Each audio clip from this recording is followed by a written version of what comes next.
C'est pourquoi le thème de ce soir, je le répète, les 4 fondements pour exercer le pouvoir. Dis voisin, la vie chrétienne, c'est une histoire de pouvoir. Pas lui. La vie chrétienne est une histoire de pouvoir. Parle à ton voisin.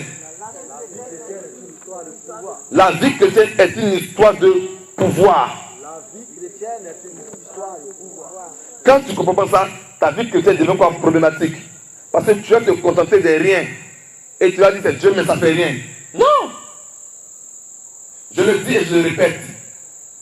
On peut commencer de rien avec le Seigneur. Mais on ne doit jamais terminer quoi? Avec rien.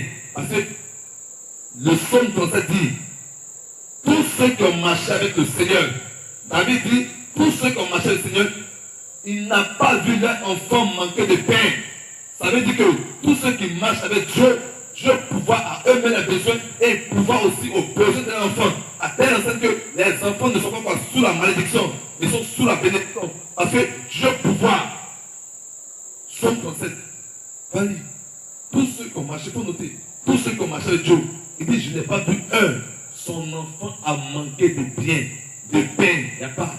Parce que Dieu a comblé la famille, il a comblé la maison, il a béni à telle enseigne que quoi, même les enfants voient la bénédiction. Parce que notre Dieu est un Dieu bon, un Dieu fidèle et puissant. C'est un Dieu merveilleux. Amen. On va prendre Jean 1, verset 12 à 13 pour comprendre quelque chose. Que quelqu'un trouve et qu'il fasse la lecture. Celui qui a trouvé Jean 1, verset 12 à 13.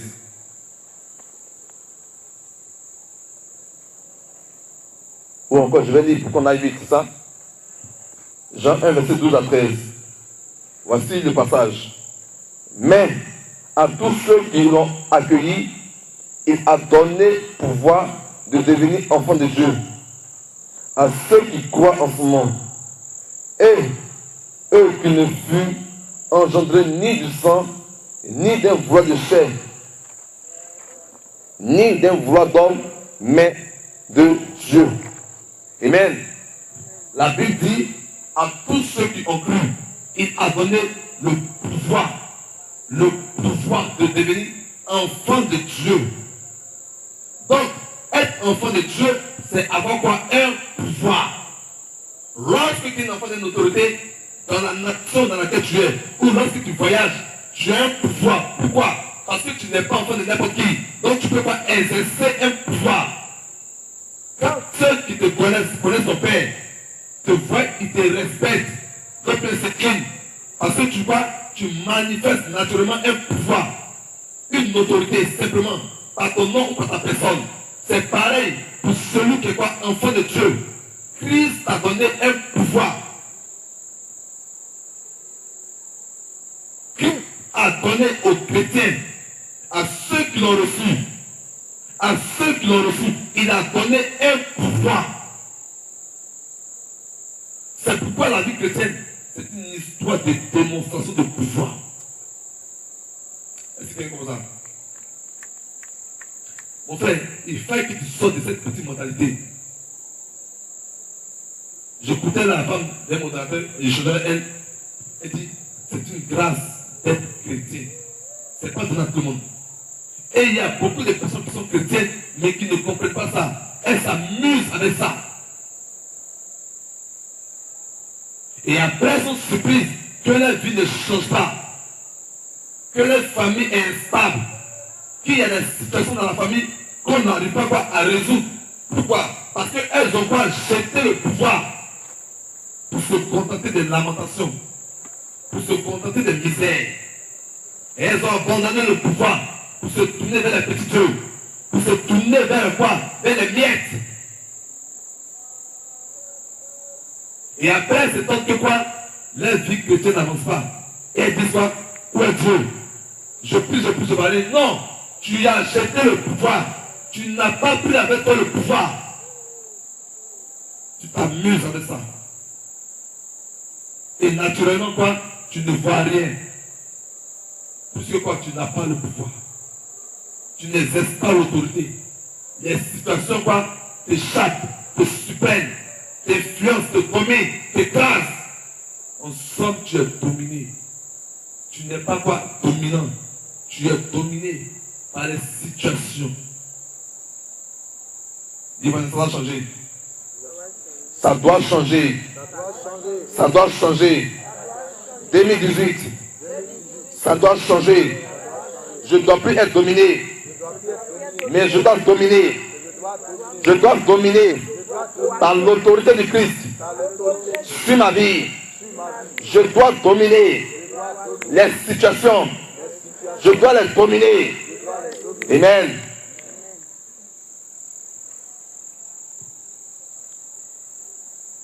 C'est un pouvoir, être enfant de Dieu. On va prendre Romains 8, verset 17. Tu vas prendre Romains 8, verset 17. Tu vas comprendre. Quand tu es enfant de Dieu, c'est quoi?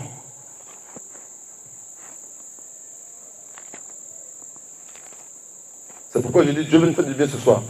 Il veut que nous comprenions les choses et que nous puissions avancer. Romains 8, verset 17. Voici ce que ma Bible me dit. Et ça me bénit d'entendre, de comprendre cela. Romains 8, verset 17. Je vais lire. Enfant, et donc héritier de Dieu et co-héritier de Christ, puisque nous souffrons avec lui pour être aussi glorifiés avec lui. Je vais répondre même en haut, verset 16. L'Esprit en personne se joint à notre esprit pour attester que nous sommes enfants de Dieu. Enfants et donc héritiers. Héritiers de Dieu et co-héritiers du Christ. Tu comprends ça? Jean 1, verset 12 à 13 dit quoi? Il nous a donné le pouvoir de devenir quoi? Enfants de Dieu. Et la Bible dit par la suite que quoi? Lorsque nous sommes enfants de Dieu, nous sommes quoi? Co-héritiers avec Christ. Donc, nous partageons le même héritage que Christ. Est-ce que tu comprends pourquoi c'est glorieux? Je partage le même héritage que Jésus-Christ. Colossiens 1, verset 15 dit, il est le visage visible de Dieu invisible. Christ est la manifestation de la gloire de Dieu qu'on ne voyait pas. Et la Bible dit quoi? Je suis co-héritier d'une telle personne. En d'autres termes, en me voyant, on doit voir quoi? Christ. Donc on doit voir la manifestation de la puissance, de la gloire de qui? De Dieu Père. Mais toi, quand tu regardes, est-ce qu'on voit cette telle manifestation? Quand tu vois, est-ce qu'on voit cette telle puissance? Quand tu vois, est-ce qu'on voit avec toi la manifestation de la puissance de Dieu? Quand tu vois agir, est-ce qu'on voit que Dieu est encore vivant? Il y a des personnes, comme vous avez l'impression que la vie chrétienne c'est un jeu. Il y a des personnes, quand vous avez vécu, vous avez l'impression que quoi? Dieu n'existe pas. Pourquoi? Elles disent qu'elles sont chrétiennes, mais la vie est pauvre, sans témoignage, sans peur. Elles ne donnent pas envie de vivre. Et donc quand tu vois cette personne, tu te demandes, mais ça sert à quoi d'être chrétien? Est-ce que ça vaut la peine de prendre la vie de Dieu au sérieux? Oui.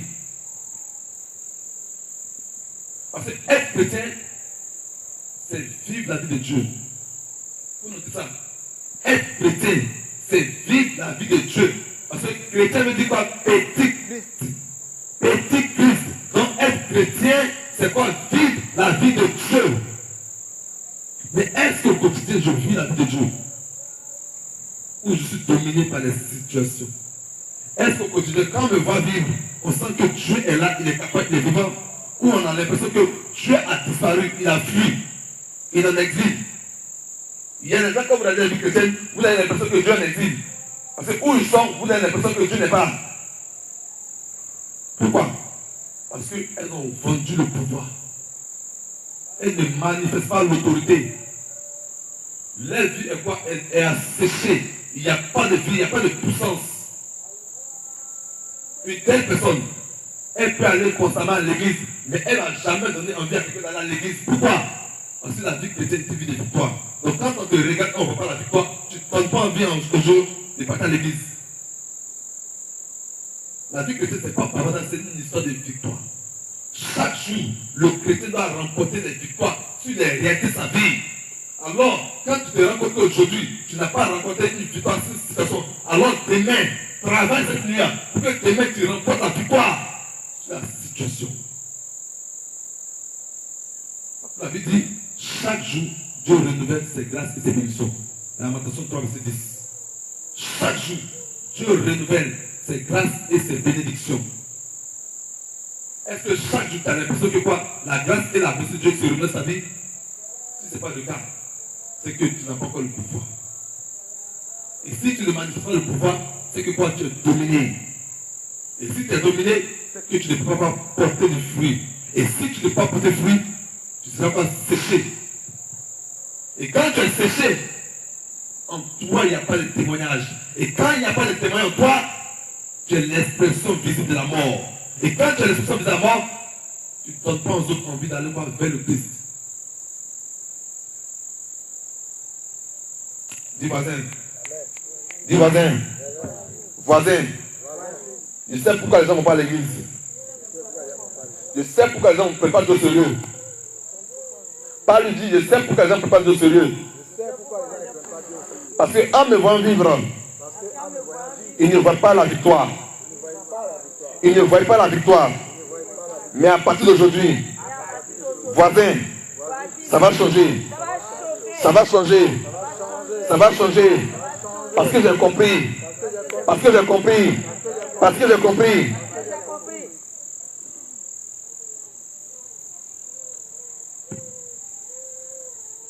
Amen. Dans la vie chrétienne que Jésus nous a donné, dans la vie chrétienne que Jésus t'a donné, c'est de transformer les situations impossibles en des situations possibles. Il faut noter ça. C'est de transformer les situations impossibles en des situations possibles. Parce qu'en Dieu, il n'y a pas d'impossibilité. Donc, étant quoi cohérité avec Christ dans ma vie, il ne doit pas avoir d'impossibilité. Dans mon langage, il ne doit pas avoir d'impossibilité. L'ange a dit à Marie, tout est possible à celui qui croit. À ceux qui ont cru, il a même pas le pouvoir de devenir enfant de Dieu. Donc tout est possible à ceux qui croient. Donc tout est possible au Fils de Dieu. Si je suis chrétien, alors tout est possible pour moi. Parce que rien n'est possible à ceux qui croient.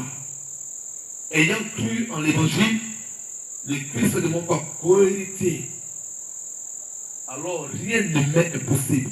Rien ne m'est impossible. C'est pourquoi, quand Pierre a échoué, il n'a pas fait une pêche miraculeuse. Il n'a pas pêché assez de poissons. Jésus dit quoi? Pierre, retourne. Là où tu as échoué, retourne Pierre. Il ne doit pas avoir d'échec dans ta vie.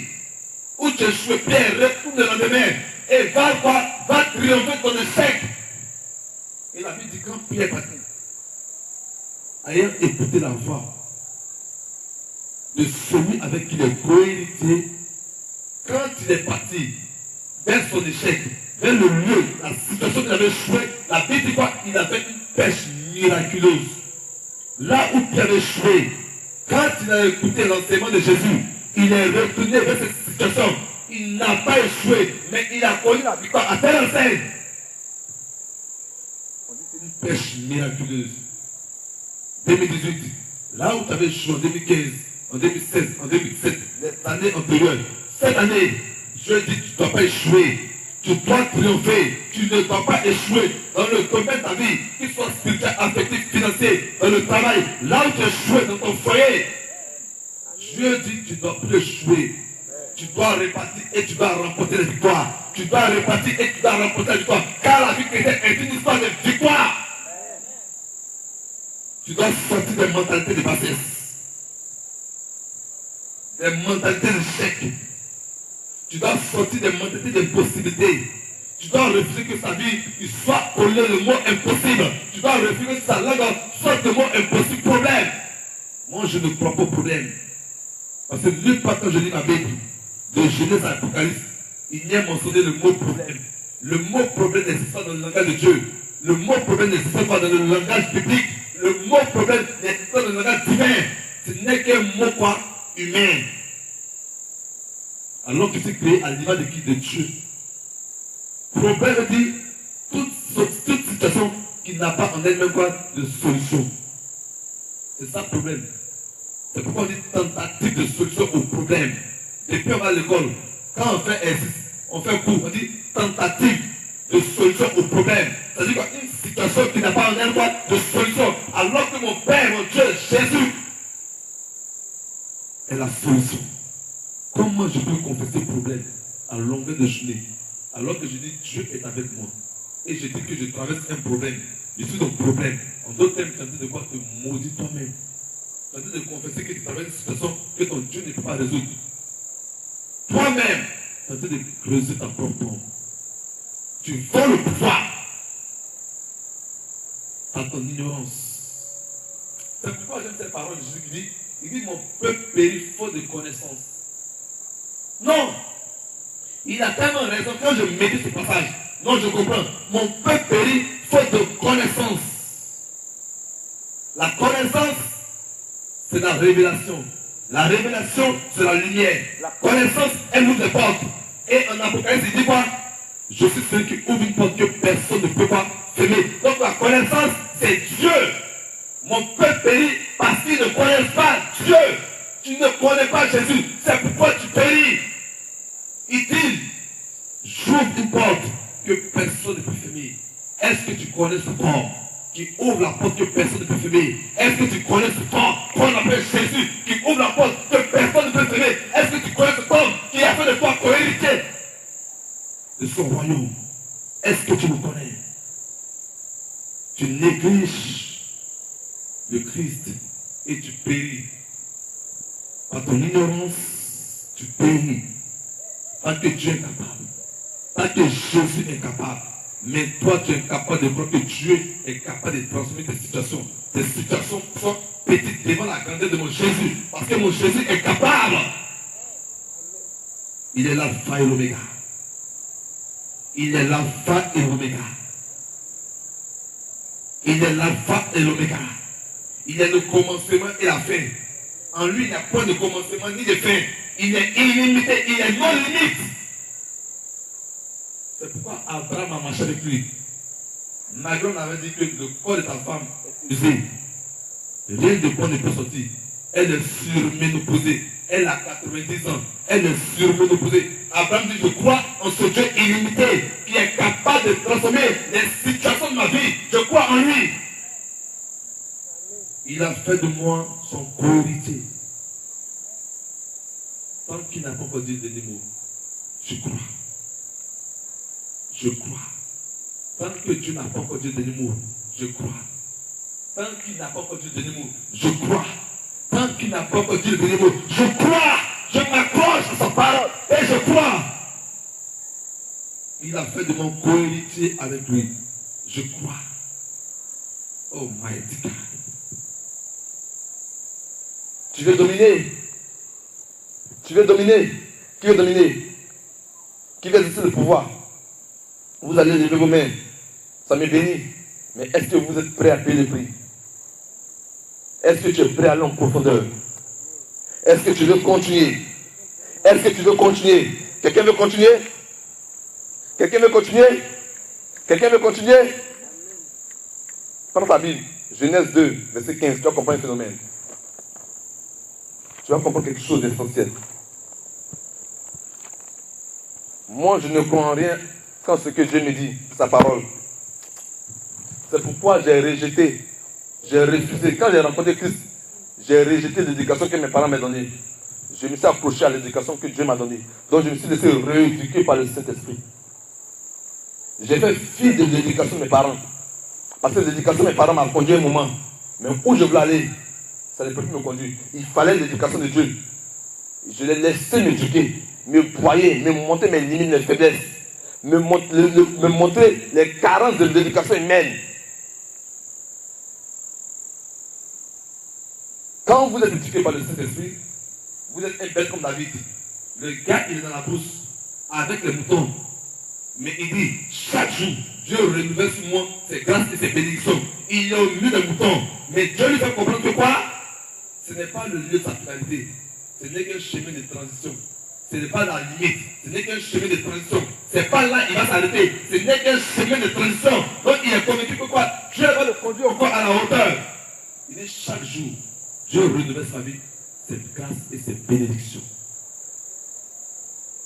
Toi, quand tu travailles une petite situation, ta langue est prête à maudire Dieu. Quand tu as faim, tu es prêt à maudire Dieu. Un peu, tu n'as pas mangé. Aïe! Ta langue est prête à dire quoi? Une bêtise. Parce que ton ventre a faim.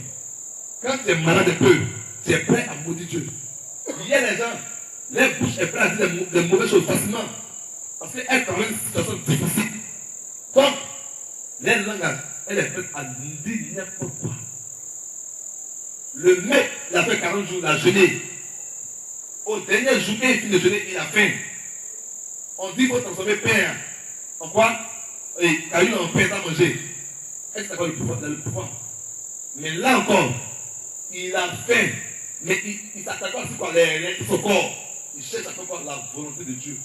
Toi, quand tu as faim, est-ce que tu cherches à faire la volonté de Dieu? Ou même tu cherches à satisfaire tes besoins, tes envies? Ils sont là, les mêmes mots. Dieu me comprend, Dieu me sait. Dieu me sait, il sait quoi?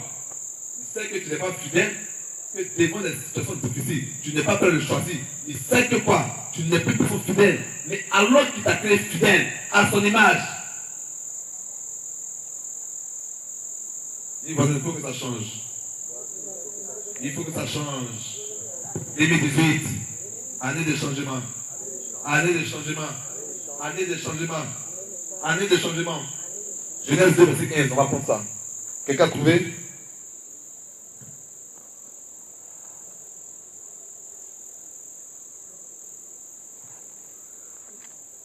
Quelqu'un a trouvé Genèse 2, verset 15? Je vais faire la lecture moi-même. Pour qu'on aille vite. Yahweh Dieu prit l'homme et l'établit dans le jardin d'Éden pour le cultiver et le garder. Amen. Je vous dis où? Quand Dieu a pris l'homme, il a mis où? Il a mis où? Et quand il a mis dans le jardin d'Éden, il a dit faire quoi? Cultiver et quoi? Garder. Donc quand Dieu a mis l'homme, il a mis où? Dans le jardin d'Éden, pour quoi? Donc cultiver et garder, ça ramène à quoi?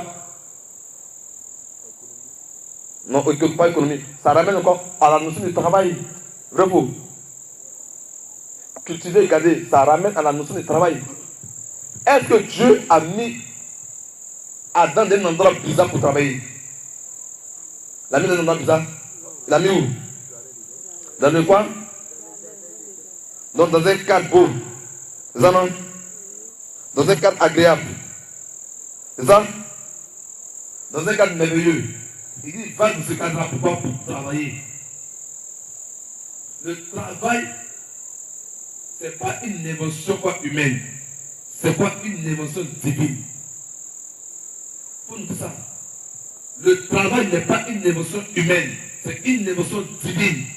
Et quand Dieu te dit, va travailler, il dit quoi? Garde et cultive. Ça veut dire quoi? Sois excellent pour travailler. Dieu n'a pas mis Adam d'un coin bizarre pour travailler. Il a mis d'un coin excellent. Donc, ça dit quoi? Là où tu travailles, Dieu veut que quoi, tu sois excellent là-bas. Là où tu travailles, Dieu veut que quoi, tu donnes envie aux païens d'être comme toi, un travail excellent. Là où tu travailles, Dieu veut que tu sois fécond. Que tu sois exemplaire. Non pas que tu convoites. Non pas que tu sois un gars de Koucha. Avec quelqu'un qui travaille ici, non, Koucha seulement. Tout ce qu'il faut qu'elle nous travaille, on le connaît tout ça. Et demain, tu as quelqu'un qui est chrétien. Et il y a des gens qui sont chrétiens que du dimanche. Le lundi, au samedi, ils sont païens. Mais dimanche, ils sont chrétiens. Ça, c'est pas les chrétiens. Dieu veut que tu sois excellent dans ton travail. Écoutez-moi bien. Quand vous ne travaillez pas de manière excellente, vous devenez convoiteur. Et la convoitise va vous amener à ne pas vous reposer. Il y a des personnes, elles sont constamment dans les robots. Elles ne se reposent pas. Alors que Dieu lui-même, il a travaillé et s'est reposé. Le repos est une bénédiction. Tu vas travailler et te reposer. Il y a des gens qui ne se reposent pas. À cause de l'argent, matin, ils se sont dans le gombo. Et ils tombent malades, ils disent non, c'est Dieu qui a voulu. Qu'est-ce que tu as voulu? Tu ne te reposes pas. Tu es dans la convoitise. La convoitise t'amène à ne pas te reposer. Le jour du Seigneur, la convoitise t'amène à accepter le contrat de travail. Le jour de Dieu, toi tu travailles encore. Et tu dis c'est mon travail. Jour consacré au Seigneur. Toi tu travailles encore, tu dis c'est mon travail. Lui-même qui a que travailler. Le jour là, il s'est reposé. Shabbat, ça veut dire repos. Le Shabbat est une bénédiction. Le repos est une bénédiction. Lui, il s'est reposé. Mais toi, tu te reposes pas à cause de Gombo.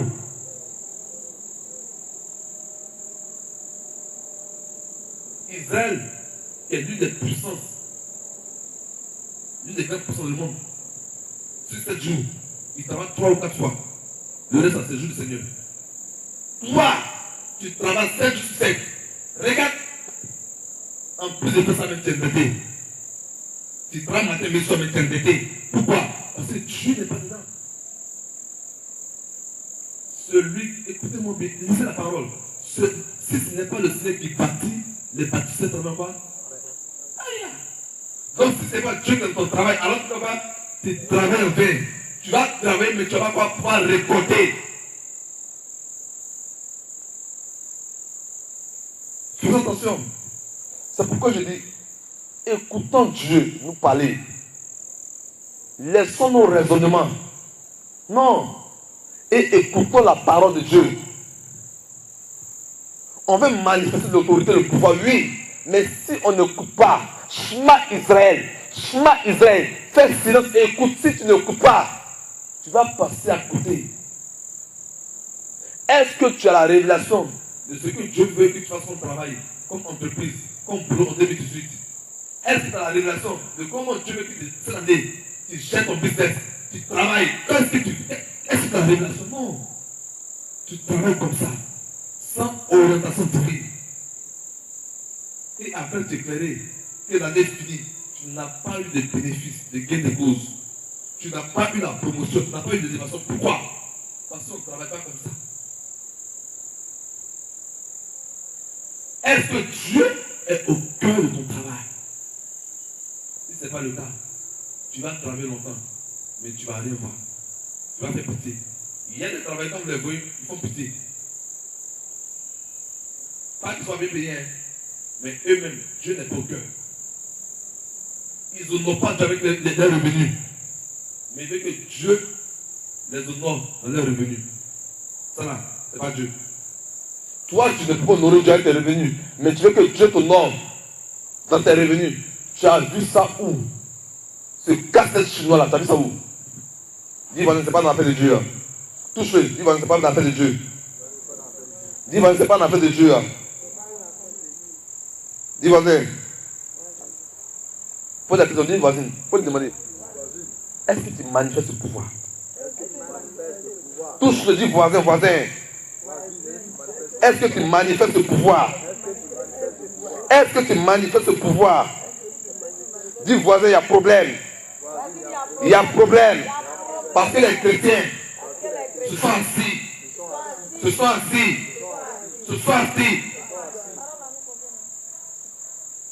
Et ils m'ont dit, rien ne va.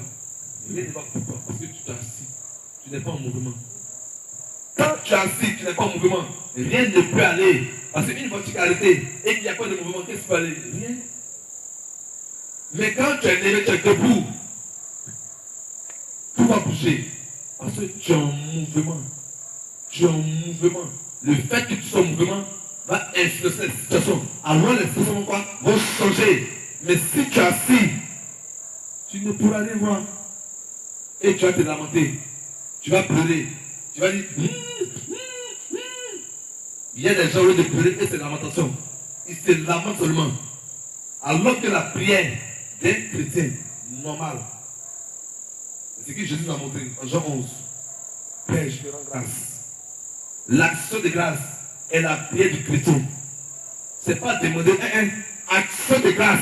La prière que Dieu aime, c'est l'action de grâce. Un cœur reconnaissant de ce que Dieu aime. Il y a des chrétiens qui sont perpétuellement en train de demander Demandez. Écoutez-moi bien, la vie chrétienne est une sorte de mouvement. D'abord, Jésus dit, comme il vous connaît, il dit demandez et vous quoi? Vous recevrez. Après quoi? Frappez et on quoi? Après quoi? Cherchez. Est-ce que dit demander seulement? La vie chrétienne est une sorte de quoi? De mouvement. Dieu t'invite à te mettre en mouvement. Tu commences par demander, mais après tu ne demandes plus. Il fait que tu fasses des efforts. Il n'y a pas de succès en Christ sans effort. Il n'y a pas de manifestation de pouvoir. Manifestation d'autorité sans effort. C'est pas une histoire de demander seulement. On dit, il faut frapper, il faut chercher, il faut te mettre en mouvement. Pour que les choses changent, il faut que tu te mettes en mouvement. Quand tu refuses de te mettre en mouvement, tu es assis à la même place. Et tu espères que la situation change. Tu as menti. Je te dis, si tu changes de position, il va changer ta situation. Si tu changes de position, lui, il va changer ta situation. Arrête d'être un chrétien à l'accaparement. Si tu changes de position, lui, il changera ta situation. C'est le Dieu de l'impossible. C'est pourquoi je l'aime. Parce qu'il est le Dieu de l'impossible. Quand on dit c'est impossible, j'aime ça. Parce qu'il y a quelqu'un qui va démontrer que ça c'est possible. Y a-t-il un exercice de mathématiques, une fonction? On dit quoi? C'est pas possible de traiter cette fonction. Envoie-moi ça. Mon Saint-Esprit, le Saint-Esprit, il va traiter. Y a-t-il une situation qui paraît impossible dans ta famille? Envoie-moi ça. L'Esprit de Dieu va démontrer que cela est possible. Y a-t-il une situation qui te paraît impossible? Envoie-la-moi. Il va le démontrer. Les hommes ont dit c'est impossible. Lazare est mort. Ça fait 4 jours. Scientifiquement, le corps est pourri. Parce que après 4 jours, le corps commence à se décomposer. On dit Jésus, cela est possible parce qu'il est déjà mort. Marc vient et dit si tu avais été là, mon frère ne serait pas mort. Ça fait 4 jours, Seigneur. Elle lui rappelle la loi de l'impossibilité que le langage de l'homme. Ça fait 4 jours. En d'autres termes, elle dit Seigneur, c'est impossible. C'est ça le langage de l'homme. Le langage de l'homme va te conduire quoi? À croire que tout est possible. Le langage de l'homme va t'amener à voir que ta situation est impossible. Le langage de l'homme va t'amener à voir que ce que tu désires est impossible. C'est trop grand. Elle dit Seigneur, ça fait 4 jours. Ça fait 4 jours. Seigneur, on ne peut plus rien faire. Cela est impossible. Seigneur, cela est impossible. On ne peut plus rien faire. Seigneur, cette situation est impossible. La date est passée. Le médicament ne peut plus rien faire parce que ça a expiré. Seigneur, cette situation que je traverse est impossible. Ça a expiré. La date pour toi est passée. Ils ont dit à Abraham, c'est pas possible. Tu as 75 ans. Elle a 105 ans. Elle est surménopausée. Elle a dépassé l'âge. Elle a tellement dépassé qu'elle a débordé. Elle a expiré même dans l'âge. Abraham, c'est pas possible. Dieu dit, si je le fais maintenant, ils vont trouver que tu as dit. Abraham, regarde, je vais t'apprendre encore 25 ans, tu as vu. Mais pendant ces 25 ans, je vais démontrer aux hommes, à la 25e année, que cela est possible. Abraham, tu crois? Il dit oui, je crois. Sarah, 1 an, 2 ans, 3 ans, 20 ans, 21 ans, 22 ans, 23 ans, 24 ans. Sarah, 25 ans. Je vais démontrer maintenant. Parce que la ménopause commence à 45 ans, c'est ça, non? Dieu a entendu quoi? Elle est 2 fois quoi? La ménopause. Donc, quand Sarah était ménopause à 45 ans, et que la jeune fille venait de quoi? De naître. Quand Sarah était 10 ans, la jeune fille a commencé à rentrer quoi? Dans cette dynamique de quoi? De ménopause. Donc, Sarah est pas surménopausée. Les hommes disent que c'est pas possible. Dieu dit, je vais démontrer que c'est possible. Sarah, reçois Isaac. Reçois ton Isaac. Ce que tu attendais, que les hommes disaient que c'était possible. Reçois ça maintenant. Sarah, c'est l'heure.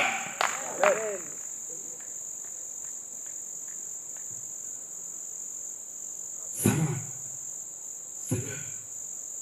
Lazare, c'est l'heure. Sors du tombeau. Sarah, c'est l'heure. Sors du tombeau. Le tombeau de la stérilité avait un groupe de Sarah.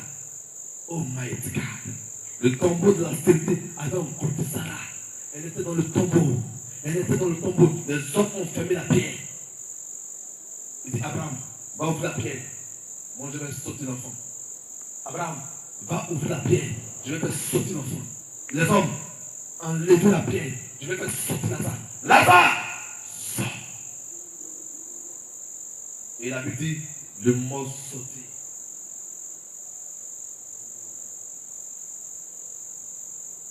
Il lui a dit, si tu crois, tu verras ma gloire. Si tu crois, tu verras ma gloire. Si tu crois, tu verras ma gloire. Parce que je te donne le pouvoir. Est-ce que tu crois encore? Est-ce que tu crois encore? Ou tu es découragé? Ou tu es découragé? Est-ce que tu crois encore qu'il est capable? Qu'il est capable? Est-ce que tu crois encore que ta situation va changer? Est-ce que tu crois encore qu'il est capable? Il se tient devant ton tombeau. Il se tient là. Il te demande, est-ce que tu crois encore? Il t'a donné le pouvoir. Est-ce que tu crois encore? De devenir quoi? Héritier avec lui. Co-héritier avec lui. Est-ce que tu crois encore? Crois-tu que c'est possible? Ou tu es en train de croire que c'est impossible? Le langage de l'impossibilité est un langage humain, limité. Mais le langage du possible est un langage divin, illimité. Est-ce que tu crois encore, bien-aimé? Moi, je crois. Je crois que cela est possible. Je crois que la situation ne va pas s'arrêter. Que mon Dieu est capable. Que mon Dieu est capable. C'est pourquoi tu te levé, tu as fait les jeux des jambes pour montrer que Dieu est capable. Lève-toi, lève-toi, lève-toi. Et bouge comme ça. Dis c'est possible encore. C'est possible encore. C'est possible encore. C'est possible encore. Parce que mon Dieu est capable. Mon Dieu est capable. Lève-toi bien. Fais le mouvement pour le Seigneur. Montre à la situation que c'est possible. Montre à la situation que tu traverses que c'est possible. Par ton mouvement, tu es en train de débloquer une situation. Par ton mouvement, par ton échauffement, tu es en train de débloquer une situation. Montre à la situation que cela est possible. Possible encore. C'est pour ça. Dis j'aime le Saint-Esprit. J'aime le Saint-Esprit. Dis Saint-Esprit, je t'aime. On peut foncer? On peut aller? On peut aller? Assieds-toi, on va continuer. Amen. Qui sent l'onction? Qui sent l'onction comme moi? Moi, je sens l'onction. Je sens l'onction en ce moment. Je sens ça couler fortement. Et ce soir, ça va couler fortement. Ce soir, tu vas quitter ici avec une langue qui était froide. Tu vas arrêter ici avec une langue chaude. Ce soir, ta langue sera chauffée par la puissance et la présence de l'Esprit. Ce soir, tu vas délier ta langue. Tu vas arrêter de parler le langage de l'imitation, le langage d'impossibilité, pour parler le langage du possible. Dis Amen. Dis Amen. Dis voisin, ça ne fait que commencer. Dis voisin, ça ne fait que commencer. Ça ne fait que commencer. Mais est-ce qu'on pourra terminer? C'est que cet esprit veut, est-ce qu'on pourra terminer? Pose la question, est-ce qu'on pourra terminer, voisin? Est-ce qu'on pourra terminer? Est-ce qu'on pourra terminer? C'est une histoire de pouvoir. Une histoire de pouvoir. Amen.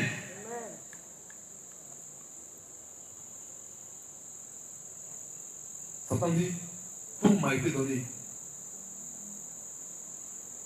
Parce que Adam lui a donné le pouvoir. Mais laisse-moi te dire une bonne nouvelle. Il y a un mec super, un mec excellent, un mec merveilleux, qu'on appelle Jésus. La Bible dit quoi? Il est descendu aux enfers et il a arraché les clés du pouvoir. Il a dit, Satan, donne les clés, donne-moi les clés. Satan, viens, donne-moi les clés. Elle ne t'appartient pas. Satan, donne-moi les clés. Donne-moi les clés du mariage. Donne-moi les clés du travail. Donne-moi les clés du voyage. Donne-moi les clés. Satan, ce soir, je suis venu chercher les clés pour mes enfants, pour mes bien-aimés, pour ceux qui sont connectés avec moi. Satan, donne-moi les clés. Ce soir, tu ne dois pas garder les clés, mais donne-les-moi. Il a tremblé. Il tremblait comme ça. Oh, mon Seigneur, c'est les clés, c'est les clés, c'est les clés. Et quand il a pris les clés, la Bible est remontée. Il est remonté vers nous le troisième jour. Il est remonté. Il a dit, tiens la clé. Tiens la clé. Tiens la clé.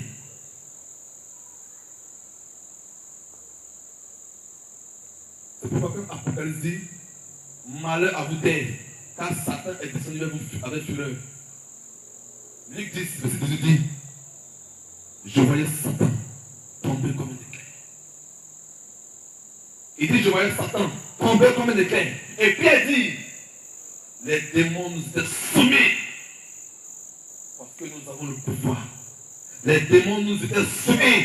Parce que nous avons l'autorité. Les démons nous étaient soumis. Parce que nous avons le pouvoir. Les situations nous sont soumises. Parce que nous avons l'autorité.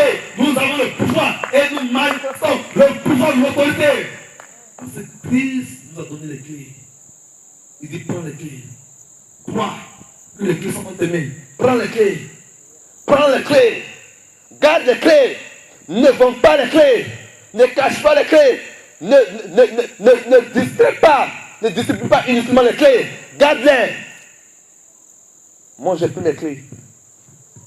Et je n'ai plus jamais déposé même à côté. Elles sont toujours en moi. Pas avec moi, en moi. Je fais un avec les clés. Je fais un avec la parole. La parole est la clé. Et je fais un avec la parole. De telle sorte qu'elle travaille en moi. Et elle change les réalités de ma vie. La clé, c'est la parole. La parole, c'est la révélation. C'est elle qui ouvre la porte. Quand tu as la clé, aucune porte n'était ouverte. N'était fermée du moins. Mais toutes les portes sont encore ouvertes pour toi. La parole ouvre les portes. Quand tu as la parole, aucune situation, aucune porte ne peut être fermée pour toi. Parce que quoi? Tu as encore la parole.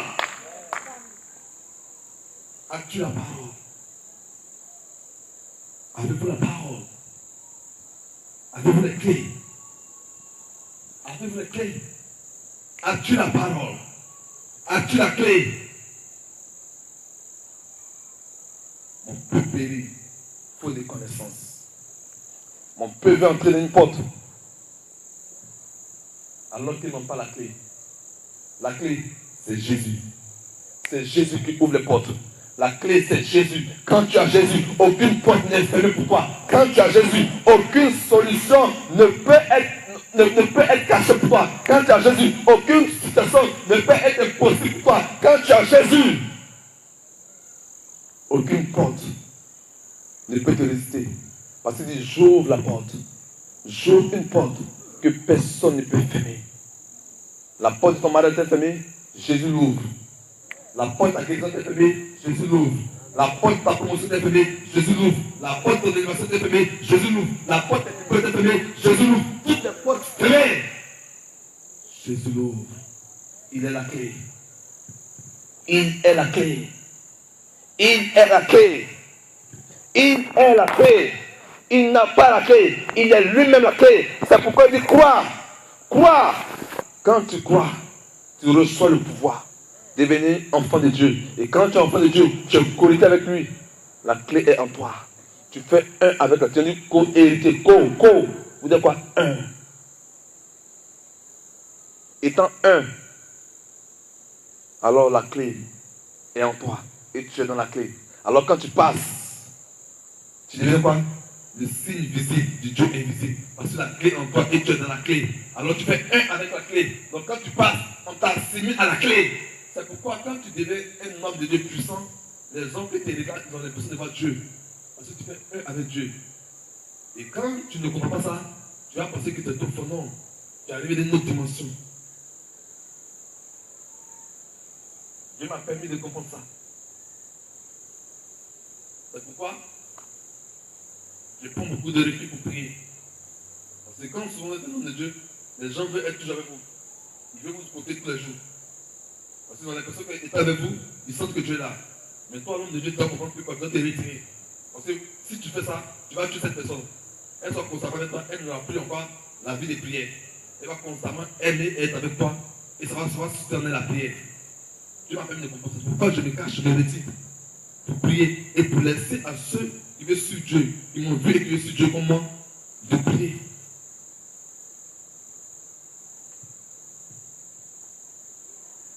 La clé, c'est le Christ.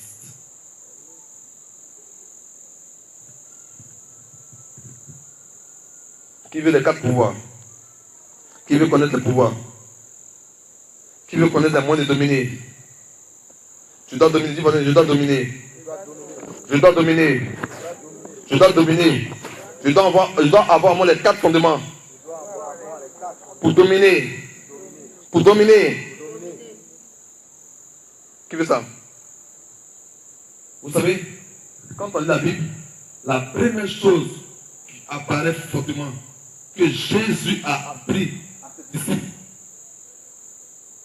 c'est de dominer sur les esprits. La première chose que Jésus a présenté, que Jésus a appris à ses disciples, c'est de dominer sur les esprits. Pierre dit, je voyais, les démons nous étaient soumis. Il dit dominer ces esprits, en d'autres termes, dominer sur le monde spirituel. Un chrétien normal doit dominer sur le monde spirituel. Parce qu'au commencement, on a vu ça, Dieu a créé quoi d'abord? Le ciel, dans le spirituel d'abord, avant le physique. Donc tu dois dominer quoi? D'abord le spirituel. C'est pourquoi si une tranche d'heure que tu n'as pas manqué, ou tu n'as pas dormi, entre minuit et 3 heures, tu n'as pas dit, je te laisse jusqu'à 4 heures, ne dors pas.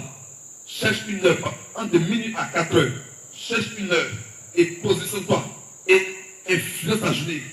C'est cette même heure, les rosicruciens, les mystiques, tous ceux qui sont des hommes spirituels, hommes spirituels, pas seulement chrétiens, non, un homme mystique, un rosicrucien est un homme spirituel. C'est cette même heure que tous les spirituels sont là et on influence ta journée de minuit à 4 heures. C'est pourquoi à cette heure on ne dort pas. Un bon mystique, il a fait son parcours, il a assis. Et puis, il est en train de travailler la lune à cette heure-là. Parce qu'il veut que la puissance sorte. La lune est le symbole des ténèbres. C'est pourquoi la Bible dit quoi? La Vierge Marie, quoi? Elle marchait quoi? Sur la lune. Quand tu es enfant de la Vierge Marie, tu dois marcher quoi? Sur la lune. Tu dois dominer quoi? La lune, donc quoi? Le monde spirituel. Tu dois dominer les démons. La lune, c'est le symbole quoi? Des ténèbres. C'est pourquoi on dit quoi? Elle enveloppée de quoi? Du soleil. Malachie, quoi? On dit quoi? Le soleil levant, c'est qui? C'est le Christ. Donc, la Bible dit quoi? Marie est enveloppée de qui? Du Christ. L'onction du Christ. Le soleil levant est sur elle. Et elle domine sur quoi? Sur les ténèbres. Quand tu es enfant de Dieu, enfant de Marie, tu dois avoir le pouvoir. Tu dois être enveloppé. Tu dois avoir le pouvoir pour soumettre les réalités spirituelles. Pour ne pas qu'elles t'échappent, mais pour que toi tu les écrases.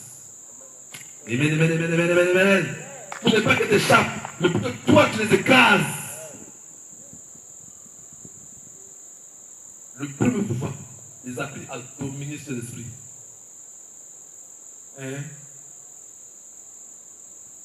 Et après, il a appris quoi? À influencer tout ce qui est spirituel. Et tu insistes. Il les a pu influencer les choses de la nature. Il les a pu influencer la nature.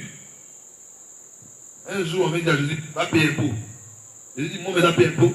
Il dit oui. Il dit, et Pierre, va pêcher poisson. Même poisson, tu as l'habitude de pêcher. Pierre, non, Jésus a formé Pierre.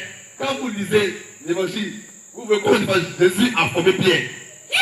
Pierre, va pêcher poisson. Regarde dans le bout de poisson.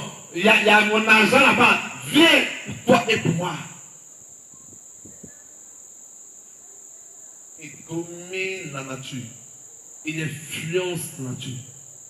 C'est pourquoi il y a un langage que Dieu m'a appris à ne jamais dire je n'ai pas l'argent. Il dit il ne faut jamais dire je n'ai pas l'argent. Il dit même quand tu n'as pas dans ta poche, il ne faut jamais, jamais, jamais dire je n'ai pas l'argent. Dis je n'ai pas la liquidité. Parce que j'ai un compte banquier. Un enfant de riche, c'est pour la liquidité. Il se prend un 4. Non, je n'ai pas la liquidité. Mais j'ai l'argent. Amen, amen, amen, amen. C'est pourquoi je vous dis, moi, je sais c'est ticket pour cet esprit. Il dit, il ne faut jamais dire je n'ai pas l'argent. Dis, je n'ai pas la liquidité. Mais j'ai cherché et je t'ai envoyé. J'ai l'hérité de le compte et je t'ai envoyé. Quand tu parles, moi, il va dire tu es fou, oui. Mais toi, tu parles avec la sagesse divine. Tu manifestes le pouvoir. Il y a des chrétiens qui disent je n'ai pas l'argent. Et tu as dit quoi? Le Dieu à qui appartient l'or et l'argent. Son nom est fini.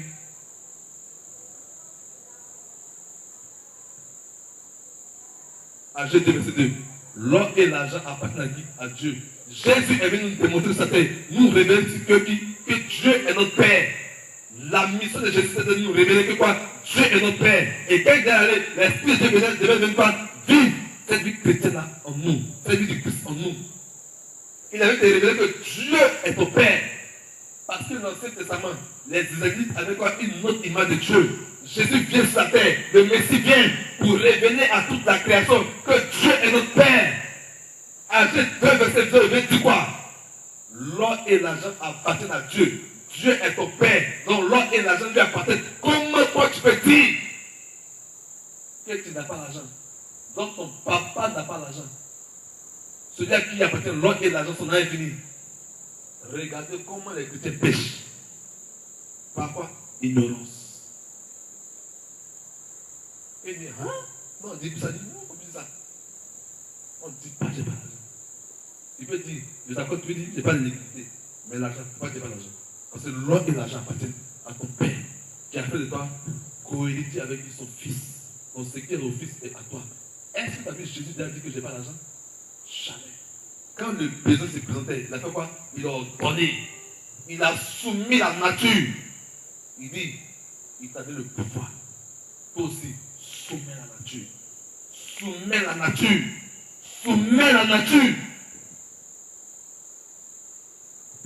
Ne sois pas dominé, mais domine ma fille. Tu vois ça? Il ne faut pas être dominé. Il faut dominer. Tu as le pouvoir. Il faut dominer. Ce n'est pas faire des titres. Pour dire, comme je ne suis pas modérateur, je ne suis pas berger, je ne suis pas prêtre, ça n'a rien à voir avec le titre. On dit à tous ceux qui ont cru, il a donné le pouvoir. Est-ce qu'on a dit à ceux qui sont évêques, à ceux qui sont prêtres, à ceux qui sont papes, à ceux qui sont modérateurs, on a dit ça? On dit à tous ceux. Tous ceux. Qui veut les 4 fondements? Qui va voir ça? Quand tu as noté ma prière, il ne faut pas noter pour t'amuser ça. Quand tu as noté, prends le temps de jeûner même s'il faut. Et puis prie Dieu, Seigneur, donne-moi ça. Je veux ces 4 fondements dans ma vie. En cette année-là, il faut que j'ai ces 4 fondements. Pour que 2019, je puisse quoi? Dominer d'une manière extraordinaire.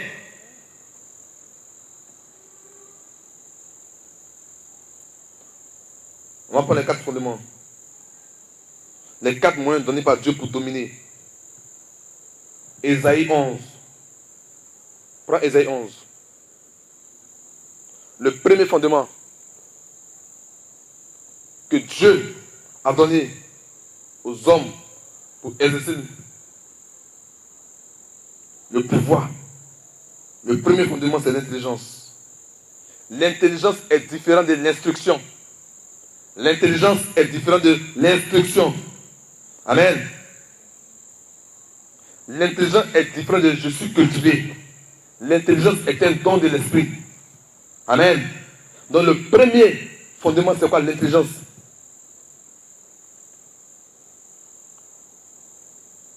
Et comme personnage biblique qui incarne l'intelligence, on a qui? Jacob. Non pas Jacob du moins. Joseph, fils de Jacob. Donc c'est Joseph qui est l'image, le personnage biblique qui incarne l'intelligence. Qui, lorsque l'Égypte allait commencer à traverser une crise, Dieu l'a suscité.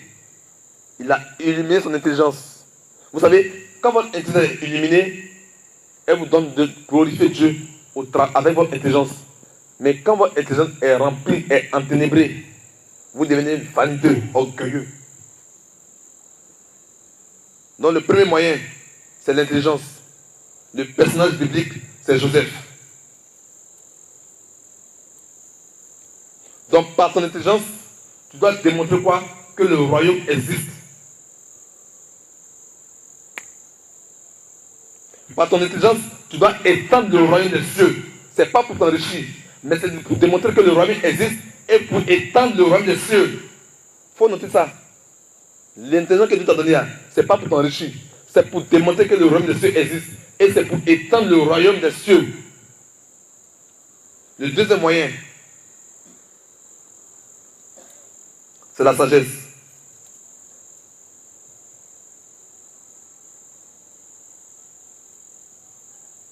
Les personnages bibliques qui incarnent la sagesse, il y a Salomon et il y a Daniel. Ce sont les deux personnes qui incarnent la sagesse. Salomon et Daniel. Parce que sans la sagesse, on ne peut pas gouverner, on ne peut pas diriger. Il faut que tu aies la sagesse pour gouverner ta maison et pour diriger ta maison. Amen. Et le troisième moyen, c'est la force. La force, c'est-à-dire quoi? La bonne santé. Amen. La bonne santé va te permettre de dominer les choses naturelles. De ne pas être influencé physiquement, mais de les dominer, de les soumettre, de pouvoir plier toute résistance. La bonne santé va te permettre de plier toute résistance. Donc la force va te permettre de plier toutes les résistances. Le personnage biblique, c'est David. Parce que sans force, tu ne peux pas élargir ton entreprise. Tu ne peux pas élargir ta tente. Tu as besoin de la force, de la bonne santé pour élargir ton entreprise, ta tente. Donc tu as besoin de quoi? De la force. Le troisième moyen. Et le quatrième et le dernier moyen, c'est la foi. La foi qui est définie par mon père, Padre, comme la force d'opérer dans le monde invisible. C'est ça la foi. La force d'opérer dans le monde invisible. Donc chez nous, aux mi-femmes, dans la communauté mi-femmes, chez les consacrés, on dit la foi est force, O, d'opérer, I, dans le monde invisible. Le personnage biblique, c'est Abraham, le père de la foi. Et quand tu as ces 4 fondements en toi, à partir de Ésaïe, verset 11, quand tu les appliques, tu vas voir la manifestation du pouvoir de ta vie. Tu vas voir que la vie chrétienne, ce n'est pas discours, ce n'est pas bavardage. C'est une histoire de manifester le pouvoir. Paul dit, le royaume de Dieu ne consiste en parole, mais en démonstration de quoi? De pouvoir. Ce n'est pas parole, ce n'est pas bavardage, c'est en fait de démonstration de pouvoir. Est-ce que quelqu'un a compris ça? Qui veut prier avec moi?